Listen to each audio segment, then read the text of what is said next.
Hello dear students, arithmetic की आज की वेरिएबल बेस्ड क्वेश्चंस की क्लास है।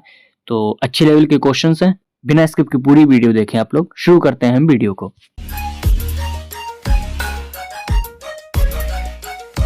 क्वेश्चन में क्या बोला गया है, कोई ईवी है जिन्होंने स्कूटी को x रुपए पर खरीदा, लेकिन उसकी क्लीनिंग में 1000 रुपए खर्च किए, स्टिकर लगवाए उस पर 1500 रुपए खर्च किए और 500 रुपए का एक्स्ट्रा चार्ज लगा। उसके बाद बोला गया है कि इसी स्कूटी को 7500 रुपए पे बेचा और प्रॉफिट कमाया है 50/7% का। तो वैल्यू बतानी है 6x + 1000 की। देखिए सीपी क्या बनेगी, सीपी x रुपए तो थी ही, लेकिन उसके ऊपर 1000, 1500 और 500 यानी कि 3000 रुपए एक्स्ट्रा खर्च किए हैं। तो टोटल सीपी यही बनेगी, क्योंकि ये रुपए उसकी जेब से गए हैं। 50/7% का प्रॉफिट चाहिए, इसका मतलब हुआ 1/14। 14 पे प्लस 1 करना है, यानी कि सीपी पर 15/14 जब निकालेंगे तो ये कितने में बेचा है, 7500 में। ये कटेगा 500, तो सीपी यहां से कितनी निकल कर आई, 14 पंचे 70, 7000, जो कि हमारे हिसाब से कितनी है, x + 3000। तो यहां से x की वैल्यू कितनी आई, ये 3000 इधर जाके माइनस होंगे, इसका मतलब 4000। x की वैल्यू आई है 4000 रुपए। पूछा है हमसे 6x + 1000, यानी कि 6 चौक 24,000, एक 25,000, यानी कि 25,000 रुपए टोटल आंसर आएगा। इस तरीके से इस सवाल को हम लगाएंगे, जो कि शॉर्ट मेथड है, इससे शॉर्ट नहीं है। आगे बढ़ते हैं। आगे बढ़ने से पहले इसके बारे में जान लेते हैं। ये अर्थमेटिक की बुकलेट है, जिसके अंदर आपको topic wise formula plus questions मिलेंगे। मॉडरेट लेवल की रहने वाली है और इतने सारे अर्थमेटिक के टॉपिक आपको मिलने वाले हैं। इस बुकलेट के बारे में पूरी डिटेल्ड वीडियो बनी हुई है, उस डिटेल्ड वीडियो का लिंक आपको इसी वीडियो के डिस्क्रिप्शन में मिल जाएगा। आगे बढ़ते हैं। क्वेश्चन है अगला, किसी आदमी ने 5500 रुपए 30 साल के लिए स्कीम ए पर सिंपल इंटरेस्ट पर 12% की दर पर इन्वेस्ट किए हैं। अगर वो इससे मिलने वाले ब्याज को डबल कर दे और फिर उसको स्कीम बी पर लगाए दोबारा सिंपल इंटरेस्ट के लिए 15% की दर से उतने ही टाइम के लिए, यानी कि टी टाइम के लिए ही, तो जो टोटल इंटरेस्ट मिल रहा है स्कीम बी से वो 4950 रुपए मिल रहा है। तो हमें टी की वैल्यू बतानी है टोटल, यानी ये बताना है कि कितने टाइम के लिए इन्वेस्ट किया गया। देखिए 5500 रुपए हैं, 12% इस पे इंटरेस्ट लगाया है, 30 साल के लिए लगाया है, ये निकल कर क्या आएगा, सिंपल इंटरेस्ट। इसी सिंपल इंटरेस्ट को दोबारा से उसने डबल कर दिया, जो कि बोला गया। अब इस डबल सिंपल इंटरेस्ट को दोबारा से लगाया है 15% की दर पे, फिर से टी टाइम के लिए लगाया है। अब जो इंटरेस्ट मिल रहा है वो मिल रहा है 4950, 4950 रुपीज। इसको सॉल्व करना है। देखिए ये 2 जीरो से 2 जीरो कैंसिल, 5 से ये जाएगा 20 बार, 5 से ये जाएगा 11 बार, 5 से ये जाएगा 4 बार, 5 से ये जाएगा 3 बार, 2 से जाएगा 2 बार, 2 से जाएगा ये 6 बार। घिचपिच हुई है ना, लिख लेते हैं इसको। 11 into 6 3 18, 18 into T square equals two आया है 4950। मेरे हिसाब से इतना ही बचा है। 11 से इसको डिवाइड करते हैं तो 11 4 बार और 11 5 बार। 18 से अगर इसको काटें तो 18 दूनी 36 और 18 पंचे 90। ठीक है, टी स्क्वायर आया है 25, तो टी आएगा ±5। अब क्योंकि समय की बात हो रही है तो हम माइनस नहीं लेंगे, यानी 5 साल, यानी कि 5 साल तक ये सब प्रोग्राम चला है। इस तरीके से इसको हम करेंगे, बस जैसा जैसा बोला है वैसे लगाया है। आगे बढ़ते हैं। नेक्स्ट क्वेश्चन है, 20 आदमी किसी काम को 36 दिन में निपटा रहे हैं। बोला गया है कि वो 20 के 20 इकट्ठे काम करना शुरू करते हैं, लेकिन 10 दिन तक काम किया। उसके बाद क्या हुआ, 5 आदमी छोड़कर चले गए।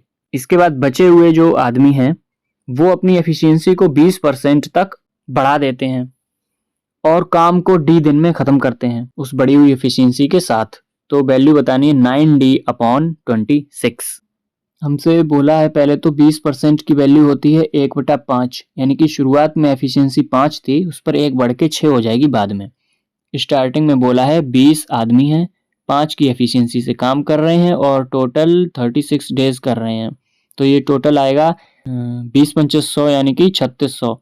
ये टोटल वर्क निकल कर आया है 3600। अब कंडीशन क्या दी थी कि ये सब लोग 20 लोग 5 की एफिशिएंसी से काम कर रहे हैं, लेकिन सिर्फ 10 दिन काम करेंगे, यानी कि 1000 काम हो गया। अब बचा कितना है?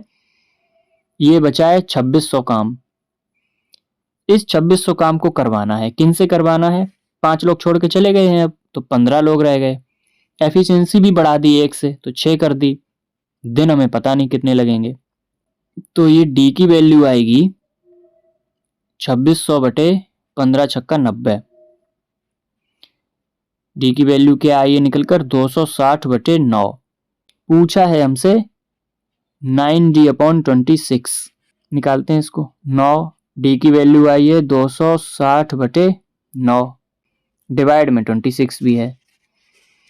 26 से 26 कटेगा 10 बार, 9 से 9 कटेगा, यानी कि टोटल कितना हो रहा है, कितना टाइम लगा था? 10 डेज, 10 दिन का टाइम इनको लगा था। इस तरीके से इस सवाल को हम लगाएंगे। आगे बढ़ते हैं। नेक्स्ट क्वेश्चन में बोला है x ml मिक्सचर है जिसके अंदर 40% मिल्क है, बचा हुआ पानी है, और 2x ml मिक्सचर है b में, उसमें क्या हुआ है, b के अंदर 25% मिल्क है, रेस्ट वाटर है। दोनों मिक्सचर को मिलाया गया है, a और b को c मिक्सचर को ही बनाया है। यही बताना है कि जो c मिक्सचर बना है उसके अंदर पानी का कितना परसेंटेज आया है टोटल। कोई मिक्सचर a है, इसके अंदर x ml है, हमने मान लिया इसके अंदर 100 ml है, तो मिल्क और वाटर कितना कितना हो जाएगा? मिल्क 40% बोल रहा है, मिल्क 40 हो गया, वाटर 60 हो गया। बी मिक्सचर के अंदर क्या बोला गया है मिल्क और वाटर के बारे में? पहले तो ये बोला है कि ये 2x है, यानी कि 100 की जगह अब ये 200 है। इसके अंदर बोला है 25% मिल्क है, यानी 25 दूनी 50, इसके अंदर मिल्क 50 है, तो वाटर हो गया 150। अब कोई सी है जिसके अंदर हमने ए और बी को मिलाया है, तब मिल्क और वाटर क्या बन रहे हैं? तो ये मिल्क और ये मिल्क दोनों ऐड होकर हो गए हैं 90। वाटर और वाटर कितना हो गए? 15 6 21, 210 हो गए। अब यही बताना है कि जो ये 210 है वो 90 और 210 यानी कि टोटल 300 का कितने परसेंट है। 0 से 0 कैंसिल, 3 से ये जाएगा 70, यानी कि 70% है। सी मिक्सचर के अंदर 70% वाटर आएगा। इस तरीके से इसको लगाएंगे। आगे बढ़ते हैं। नेक्स्ट क्वेश्चन है कॉस्ट प्राइस का रेशियो आर्टिकल ए और बी का एक्स रेशियो बाई है। ए और बी मार्कअप कर रहे हैं 20% और 30% रिस्पेक्टिवली। उसके बाद क्या किया, डिस्काउंट भी दिया है ए और बी ने 10% और 20% का। तब प्रॉफिट जो मिला है उन्हें सेल करने पर, ए को 40 रुपए का प्रॉफिट मिल रहा है और बी को 28 रुपए का प्रॉफिट मिल रहा है। तो एक्स प्लस बाई बताना है। सबसे पहले ए के बारे में बात करेंगे। सीपी एक्स है, इस सीपी को इन्होंने 20% बढ़ा दिया। 20% का मतलब 1/5, यानी कि कोई चीज 5 से 6 कर दी, तो मार्क प्राइस बन गया इतना। अब इस पर डिस्काउंट भी देना है, तो ए दे रहा है 10% का। 10% का मतलब हुआ 1/10, यानी कि 10 पर 1 का डिस्काउंट देंगे, तो सेलिंग प्राइस कितना बनेगा? 9/10। 2 से जाएगा 3 बार, 2 से जाएगा 5 बार, यानी कि 27/25 इंटू एक्स। ये आ रहा है सेलिंग प्राइस ए का। अब बात करते हैं बी की। बाई कॉस्ट प्राइस है, 30% मार्कअप किया है।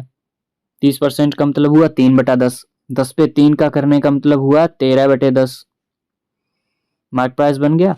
अब इसने 20% की छूट भी दे दी। 20% मतलब 1/5, 5 पर 1 की छूट देने का मतलब 4 से 5। अब ये बन गया सेलिंग प्राइस। इसको सॉल्व करते हैं, 2 और 5, यानी कि 26/25, ये एसपी बनी है बी के लिए। दोनों जगह प्रॉफिट हो रहा है, ए को हो रहा है 40 रुपए का प्रॉफिट। प्रॉफिट कब होता है? SP minus CP. ए के लिए अगर बात करें 27x 25 एसपी है, माइनस एक्स किया तो कितना आएगा? 40 रुपए का प्रॉफिट हो रहा है। तो यहां से आएगा 25 का मल्टीप्लाई होगा 27x माइनस 25x यानी 2x। 2x बराबर हो जाएगा 1000, यानी x बराबर आएगा 500। x की वैल्यू निकल कर आई है 500। b की बात करते हैं। b के लिए क्या है? 26/25 माइनस 22 बराबर, यहाँ 28 रुपए का फायदा हो रहा है। इसका मतलब है 22 कितना निकल कर आएगा? यहाँ से 25 में 28 का मल्टीप्लाई करना है। 25 दूनी 50 यानी 500 और 25 अट्ठे 200 यानी 700। x और y की पर्टिकुलर वैल्यू निकलकर आ गई है। x प्लस y पूछा है तो x प्लस y 500 700 1200, आंसर आएगा 1200। इस तरीके से इसको हम करेंगे। यहाँ पर आप एक चीज और कर सकते थे, वो ये कि मैंने यहाँ x और y मान के किया था सॉल्व। आप यहाँ पर 100x 100y मान कर भी कर सकते थे। आई होप आपको वीडियो अच्छी लगी होगी। सारी प्लेलिस्ट का लिंक, बुकलेट का लिंक, सब कुछ इस वीडियो के डिस्क्रिप्शन में आपको मिलने वाला है, तो जरूर चेक कर लें। सपोर्ट करें चैनल को। ध्यान रखें अपना, पढ़ाई करते रहें। बाय।